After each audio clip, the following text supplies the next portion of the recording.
right, I'm going to show you how to thread our Janome HD1000. This is also known as our square machine.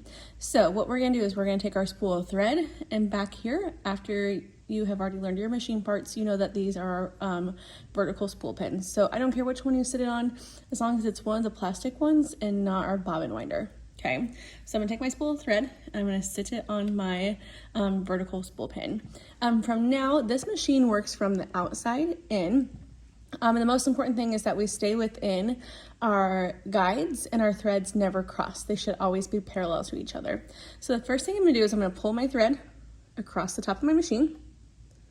And we are not going to go through our bobbin tension guide, because that is only used for when we wind our bobbin. So from here, I'm going to go down my thread guide on the left-hand side. From there, we're gonna pull it back up and we have our take-up lever. Now I'm gonna pull this a little closer so you can see it, but our take-up lever right here should be at the highest position. If it is not, turn your hand wheel towards yourself until it gets all the way back to the highest position. This is not going to work correctly if you do not have your take-up lever at the highest position.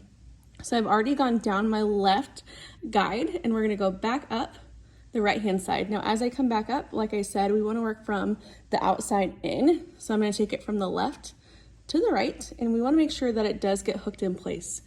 From there, we're just gonna go down through our other thread guides. Let me take you down a little bit so you can see that.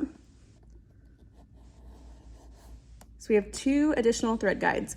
We have one right here, and then one right here, and then actually one at the top of our needle. So it kind of just helps your thread stay in place. So you literally just have to slide it behind those thread guides.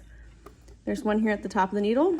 And then from here, we're gonna thread our needle from the front to the back, and then we'll get ready to move on.